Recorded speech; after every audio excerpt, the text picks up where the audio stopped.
Hello guys, welcome to our channel. आज हम class 12 का इंग्लिश का फ्लैमिंगो का सबसे पहला पोएम करने जा रहे हैं, फर्स्ट पोएम करने जा रहे हैं।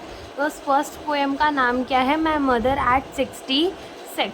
तो ये जो पोएम है ना, वो किसने लिखी है? हमारे कमला दास फीमेल है और उन्होंने हमारी ये पोएम लिखी हुई है। ठीक है, तो इसमें जो हमारी पोएट है ना, वो डिस्क्राइब करती है कि वो हमें बताती है कि अगर वो अपनी मॉम से बिछड़ रही हैं, अपनी मदर से बिछड़ रही हैं, तो उन्हें कैसा फ़ील हो रहा है, उनके अंदर कैसा डर है, उनके अंदर बहुत सारे सवाल जो हैं वो भी उठ रहे हैं, बहुत सारे डर हैं वो भी उनके मन में है।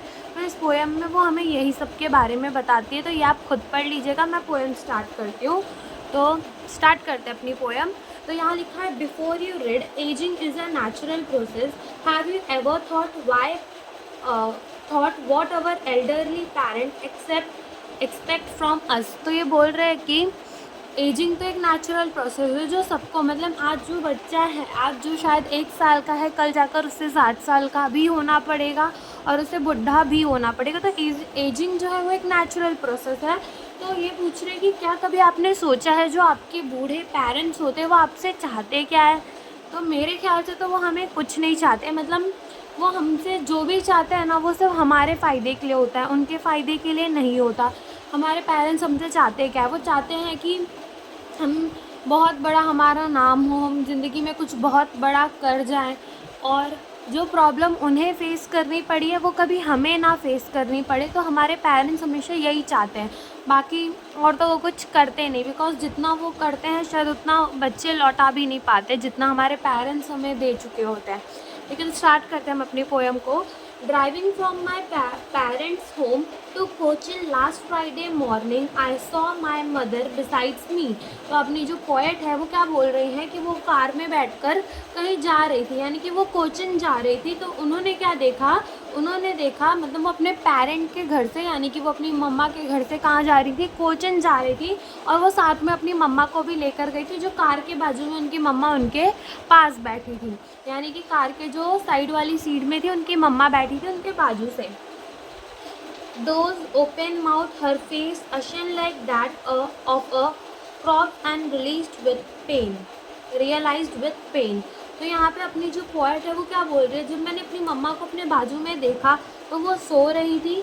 ठीक है, डोज का मतलब कि स्लीपिंग, वो सो रही थी। ओपन माउथ यानी कि वो मुंह खुला करके सो रही थी। हर फेस एशियन लाइक दैट, यानी कि जो उनका फेस था ना वो पूरा पेल पड़ चुका था। बुढ़े लोगों का जो फेस होता है, जो एजी पीपल होते हैं, उनका फेस जो होता है वो थोड़ा पेल ही पड़ जाता है। उसमें बहुत सारी झाइयाँ आ जाती है, क्रिस क्रॉसेस बहुत सारे हो जाते हैं, व्रिंकल्स पड़ जाते हैं बहुत सारे। ओके, तो वैसे ही वो कह रही है कि मेरी मम्मा जो है वो मेरे बाजू में सो रही थी। वो उनका माउथ खुला हुआ था और उनका जो मुंह था वो एकदम पेल हो चुका था। ठीक है, एंड वो कह रही है कि जब मेरी मम्मा सो रही थी तो वो एक लाइफलेस, यानी कि वो एक डेड बॉडी की तरह दिख रही थी, यानी कि क्रॉप्स, यानी कि एक डेड बॉडी की तरह उनकी मम्मा उन्हें दिख रही थी। और realized with pain that she was as old as she looked, but soon put thought away and looked out at young trees spreading, the merry children spilling out of their home। ठीक है, तो यहाँ पे जो अपनी poet है वो क्या कह रही है कि उनकी मम्मा उनके बाजू में सो रही थी, उनका मुंह खुला हुआ था, उनका फेस जो है वो पेल हो चुका था और वो एक डेड बॉडी की तरह दिख रही थी, एकदम लाइफलेस दिख रही थी। और फिर हमारी जो पोएट ने ये रियलाइज़ किया और काफ़ी दुख के साथ, काफ़ी पेन के साथ उन्होंने ये रियलाइज़ किया कि उनकी जो मम्मा है वो ओल्ड भी हो चुकी है। लेकिन अब उनके मन में ऐसे ऐसे थॉट्स आ रहे थे, उनकी मम्मा ओल्ड हो चुकी है, कभी भी उनकी मम्मा उनका साथ छोड़कर जा सकती थी। तो उनके मन में ऐसे बहुत सारे कुछ थॉट्स आ रहे थे। इसीलिए उन थॉट्स को भगाने के लिए उन्होंने क्या किया? उन्होंने विंडो के बाहर देखा, put that thought away and look out at the young, मतलब उन्होंने क्या किया? उन्होंने ये सब थॉट हटाने के लिए विंडो के बाहर देखा। और विंडो के बाहर उन्होंने क्या देखा कि जो अपने ट्रीज़ है ना वो स्प्रिंटिंग यानी कि एक टाइप की शॉर्ट रेस होती है, यानी कि जब भी हम किसी कार वार से जा रहे होते हैं तो हमें ऐसा लगता है कि ट्रीज़ हमारे तरफ आ रहे हैं एंड वो पीछे छूट जाते हैं, ट्रीज़ हमारे तरफ आ रहे हैं एंड वो पीछे छूट जाते हैं। तो ऐसे ट्रीज़ भाग रहे हैं, द मेरी children spilling out of their home, और जो अपने छोटे छोटे बच्चे हैं वो एकदम जोश के साथ अपने घर के बाहर आ रहे हैं खेलने के लिए। But after the airport security check standing a few wards, और फिर जैसे ही वो हो गया होगा, ये सब अपनी पोएट सोच रही होंगी, एंड देन वो कहाँ पहुँच गए, एयरपोर्ट में पहुँच गए, और एयरपोर्ट में सिक्योरिटी चेक हुआ। Standing a few wards standing a few wards away I look again at her wan pale, यानी कि फिर अब जब हमारी जो पोएट थी वो सिक्योरिटी चेक के बाद तो अंदर चली गई होंगी, ठीक है, और उनकी मम्मा जो थी वो अभी भी बाहर खड़ी हुई थी। तो फ्यू वार्ड्स अवे वो खड़ी हुई थी, तो उन्होंने, हमारी जो पोएट है, उन्होंने फिर से अपनी मम्मा को एक बार देखा, जो एकदम वैन यानी कि कलरलेस, पेल, एकदम पेल कलरलेस हो गया था उनका मम्मा का मुंह, as a late winter moon and felt that old, यानी कि लेट विंटर मून का मतलब क्या होता है, आपने अक्सर देखा होगा कि विंटर के टाइम जो हमारा मून रहता है वो फॉग से कवर हो जाता है, दैट्स वाई जो मून की इतनी रोशनी हमारे तक आ नहीं पाती, और पूरा मून कैसे दिखता है, एकदम पेल पेल दिखता है। तो वैसे ही यहाँ पर देखा जाए तो एक टाइप का कंपैरिजन भी है कि वो अपनी मम्मा को मून से कंपेयर करे, और सच में सबकी माँ मतलब एक मून की तरह ही होती है, ओके, मतलब वो बहुत अच्छी होती हैं। उनका मतलब अब जो है मुंह पेल हो चुका है, एकदम वैन हो चुका है, लेकिन वो किसकी तरह है, लेट विंटर मून की तरह, जिसके ऊपर क्या चढ़ चुका है, फॉग चढ़ चुका है, यानी कि जिन पे क्या आ गया है, बुढ़ापा आ गया है। And felt that old familiar ache my childhood fear, but all I said was see you soon Amma, all I did was smile and smile and smile. तो क्या कह रहे हैं, हमारी जो पोएट है वो हमसे कह रही है कि वो तो एकदम पूरे वो विंटर की मून की तरह लग रही है, ठीक है, विंटर की मून की तरह लग रही है।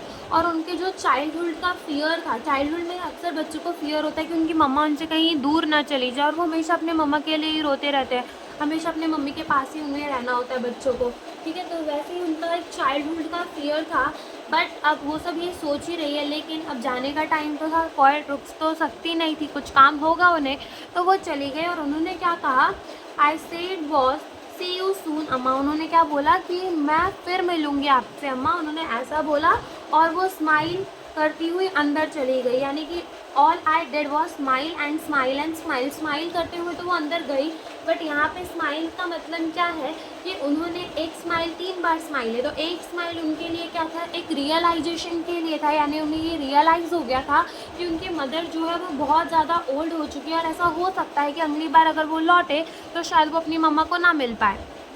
सेकेंड स्माइल उसके लिए था ब्रेव फ्रंट के लिए, यानी कि वो अपनी मम्मा के आगे दिखाना चाहती थी कि वो काफ़ी ब्रेव है, क्योंकि अक्सर बच्चे जो होते हैं ना, बच्चे क्या मतलब अक्सर बड़े जो होते हैं वो दूसरों के सामने एकदम ब्रेव ही बनने की कोशिश करते हैं, और ऐसा होता है कोई कोई लोगों को जो दूसरे के आगे रोते नहीं, मतलब एकदम ब्रेव बनने की कोशिश करते हैं। सिमिलर वे जो अपनी पोएट है वो भी अपनी मम्मा के आगे ब्रेव बन रही है, और ये दिखा रही है कि उन्हें कोई बात का दुख नहीं है, और वो अपनी मम्मा को भी इस चीज़ से दुखी नहीं करना चाह रही। एंड अगेन स्माइल, स्माइल यानी कि इस बार होप, उन्हें होप है कि वो अपनी मम्मा से फिर मिलेंगी, वो अपनी मम्मी से फिर मिलेंगी दोबारा। तो ये हमारे इस स्माइल, स्माइल एंड स्माइल का मतलब होता है। तो यही हमारे इस पोएम में था, मतलब ये पोएम जो है वो देखी जाए तो बहुत इमोशनल टाइप की भी है, जिसमें उनको अपनी पोएट जो है उनको बहुत ज़्यादा डर है अपनी मम्मा से अलग होने का, उनसे बिछड़ने का। तो यही सब इस पोएम में दिया, और इस पोएम के कुछ मीनिंग्स जो है वो आप देख सकते हो। डोज का मतलब होता है स्लिपिंग, एशियन लाइक यानी कि पेल, क्रॉप्स यानी कि डेड बॉडी, मेरी चिल्ड्रन स्पिलिंग, स्पिलिंग यानी कि बहुत सारे चिल्ड्रन खेल रहे थे, प्लेइंग, ट्री स्प्रिंटिंग यानी कि स्प्रिंटिंग का मतलब शॉर्ट रेस, वन यानी कि कलरलेस, स्माइल यानी कि रियलाइजेशन, एक स्माइल का मतलब, सेकेंड स्माइल का मतलब brave front, and third smile का मतलब होप टू सी हर, यानी कि उनकी मदर को फिर से देखने की जो उनके अंदर चाहती। तो यही हमसे इस पोएम में दिया है, हमें यही इस पोएम में समझाना चाहा है पोएट ने।